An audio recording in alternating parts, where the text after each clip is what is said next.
is Sarah Clarence. My group members are Lexie Shaw and Sarah Clarence, and we're part of Shannon's Monday 1 PM prac. Our fundamental motor skill is the vertical jump, which is a locomotor skill. It will be taught to grade 3 students because it is a core skill to learn to properly jump and land the jump. This skill will help the students to properly learn other fundamental motor skills that require jumping and hand-eye coordination. Without knowing this, they will find other skills challenging as they will not have the base knowledge required to perform the fundamental motor skill, and it could become a safety hazard both to themselves and those around them. It is fundamental because it improves hand-eye coordination, increases motor development, motor learning, movement patterns, and helps improve balance so that they don't fall over. Improves their timing so they know when to jump for a ball, and their visual cues, so looking up to focus your eyes on where you want to go. Go.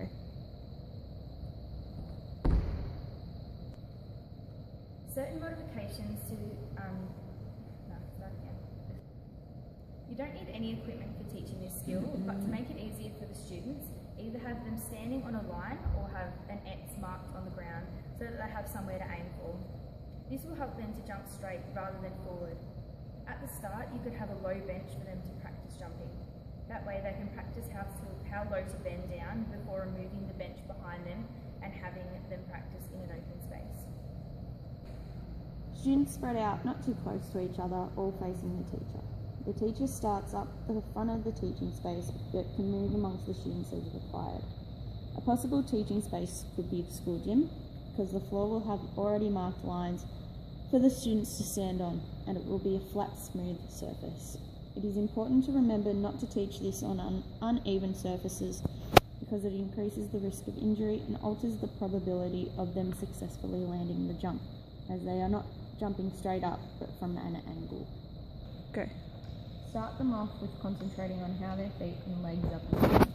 The bench is a good teaching tool here because it shows them how far down they should be bending as they hover over it. Some common errors here are not having the feet the correct distance apart, the back straight, or the students just sitting down on the seat. A way to overcome this is to make sure that the students all have the correct posture in this stage before they can progress any further.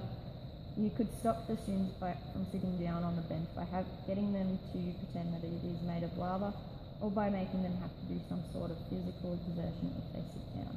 Okay. After they've mastered this stage, get them to try the posture without the bench behind them.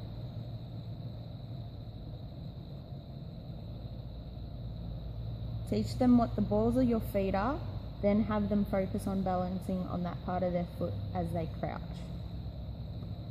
Get them to practice going from standing position to crouching position and back again. Some errors that could occur here would be students not standing on the correct part of their feet and losing balance, or not having a straight back. A way to ensure the students are standing correctly is to get them to roll onto their toes and back onto the balls of their feet. If they are in the correct position, they should be able to do this without falling over. Get them to position their arms in front of them, as though they are holding a steering wheel. Once they've mastered this, get them to practice going in and out of the crouch again, but this time get them to start with their arms down by their sides, and then raise them to the steering wheel position by the time they are in the crouching position. Make sure their arms are back by their sides by the time they are standing up again. Once they have mastered this, get them to practice going from arms by their sides to arms in the air by the time they are standing upright again, trying to reach the roof. Common errors are not having arms in correct position. This can be corrected by a teacher moving amongst students and fixing their arms.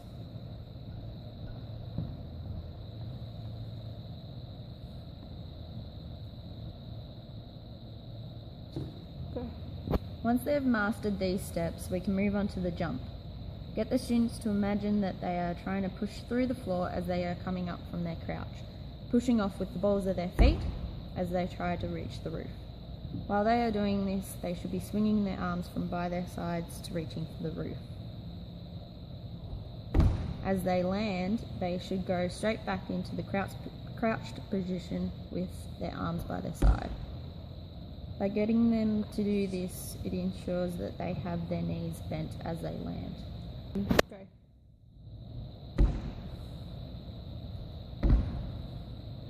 By getting them to do this, it ensures that they have their knees bent as they land.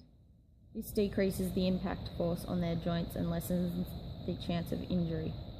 Make sure to tell them that they should be aiming to land on the same spot that they left from, so that their jump is vertical, not forward. This is where standing on the lines comes in, as it gives them somewhere to aim for to make sure that they have landed on the same position. If they jump forward, it could be that they are not crouching correctly, or they're not or that they're not reaching straight from the sky.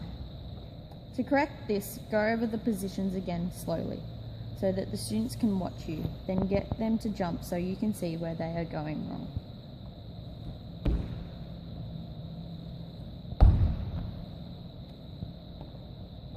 Try to create fun ways to correct them on their wrongs so that they don't feel singled out. An example is, if their problem is that they're not reaching straight upwards with their arms, get them all to pretend that their rocket ship's aiming for the moon. This makes the exercise more fun and less embarrassing for those who are struggling with it. There are very little to no resources required for this activity. If the school has a gym, you can use the lines on the court to space the students out. If not, tape or chalk can be used on a flat surface to mark out areas for the students to stand on and aim for. If there is a bench around, use that for them to practice their crouches on. If not, chairs can be used as a substitute, or you can just skip that step and go straight to practicing crouches without the bench behind them to aim for.